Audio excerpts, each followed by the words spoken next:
السلام علیکم، میں ہوں میرج کیا کامل۔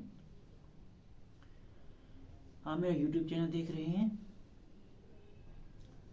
انسان کو ہمیشہ اپنے غموں کو خوش آمدید کہنا چاہیے۔ جو لوگ غم میں شکوہ کرتے ہیں وہ کہیں کے نہیں رہتے۔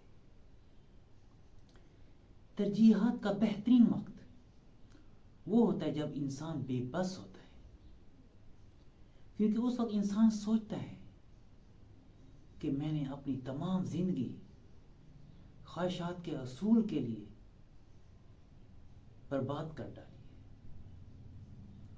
اب وقت آ گیا ہے کہ ان خواہشات کے بتوں کو توڑ کر اللہ سے تعلق جوڑا جائے۔ جس طرح ملکہ سبا کے پاس ہدہد خط لے کر آتا ہے،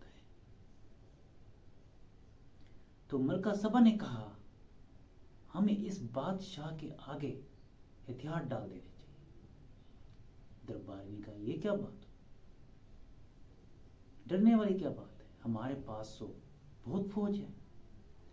ملکہ سبا نے کہا مجھے بات اس ڈر کا نہیں کہ اس نے خط کسی طاقتور چیز کے ذریعے بھیجا ہے، مجھے ڈر یہ ہے کہ وہ ایک ہدہد کے ذریعے خط بھیج سکتا ہے تو اس کے پاس کتنی طاقت ہوگی۔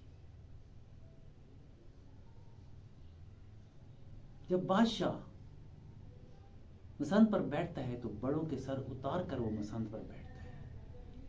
اس طرح شیخ عبد القادر جیلانی رحمۃ اللہ علیہ وسلم فرماتے ہیں یہی حال ہے جب خدا کسی کے دلوں پر بیٹھتا ہے تو خواہشات کے بتوں کو اتارا جاتا ہے۔ تو ہم اپنی خواہشوں کے بتوں کو اتنا بلند کیا ہوتا ہے کہ اس ذات گرامی کا نام ہماری ترجیحات میں پہلے نمبر پر نہیں آتا۔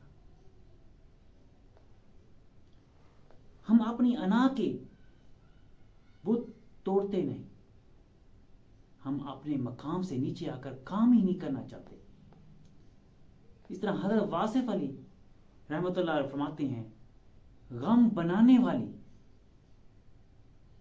ایمرجنسی کمیشن ہوتا ہے۔ جو بندہ غم قبول کرتا ہے وہ عام انسان نہیں رہتا، وہ ولی بن جاتا ہے۔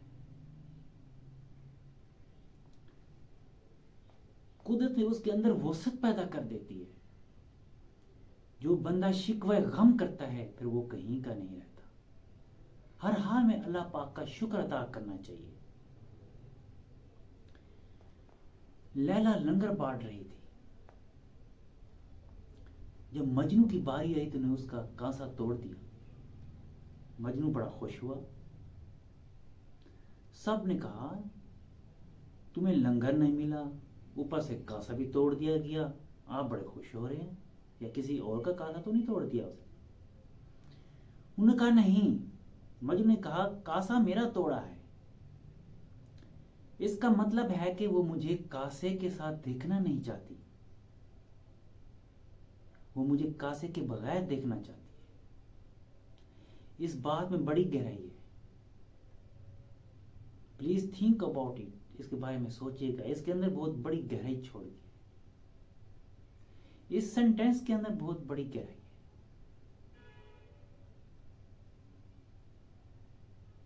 اس کے بارے میں ضرور سوچیے۔ اللہ حافظ۔